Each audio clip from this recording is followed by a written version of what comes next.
Life as We Know It with Tom Walton. If you don't have your flu shot yet, what are you waiting for?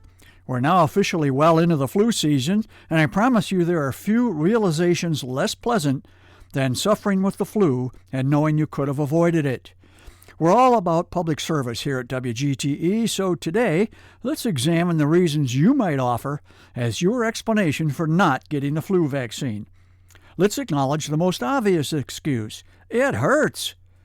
Well, nobody likes needles, especially me. I hate getting shots. I'd rather chew on aluminum foil.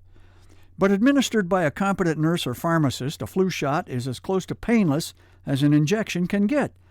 The needle is small and the injection is over in a jiffy. Blink and you miss it, as the saying goes. I got my flu shot a couple of weeks ago, and I didn't even know when we were done. I always look away after the nurse cleans the injection site, and I'm sitting there waiting for the pain. It just never came. Next thing I know, she's slapping a Band-Aid on my arm and telling me to move on. To be honest, the only pain associated with my flu shot was when I finally summoned the courage a few days later to rip the Band-Aid off. It was definitely an ouch moment. The shot itself, however, not at all. Being of a certain age, in other words over 65, I always get the senior dose.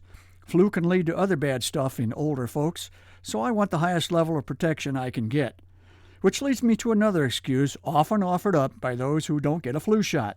Why do I need one, a 30-something might ask? I'm young and I'm strong and I bounce right back when I'm sick.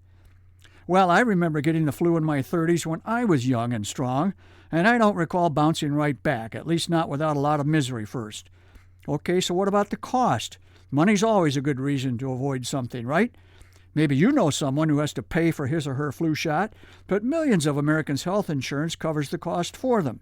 You can get a free flu shot at most doctors' offices and the big drugstore chains such as Walgreens, CVS, and Rite Aid. It's also not uncommon for an employer to pick up the cost of the influenza vaccine for his employees because the cost of lost productivity can be far greater than the cost of prevention. Here's another excuse I often hear from people who neglected or forgot to get their flu shot.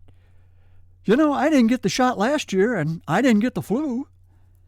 Wow, talk about rolling the dice. You really want to play Russian roulette with your health? The flu is a big deal, and there's considerably more risk than one might assume. It can aggravate and make worse the symptoms of chronic health conditions such as lung or heart disease, diabetes, and cancer. Multiple studies have shown an increased risk of heart attack and stroke following a flu infection. While heart disease and stroke are not generally associated with younger people, they do happen. Why elevate the risk factor when you don't have to? Vaccine manufacturers are predicting that they will provide between 162 million and 169 million doses of this year's vaccine for the U.S. market. Listen to me, will you?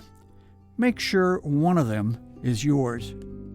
Life as We Know It is written and hosted by Tom Walton and is a production of WGTE Public Media. Life as We Know It with Tom Walton can be heard on WGTE FM 91 every Monday afternoon during All Things Considered at 5:44 p.m.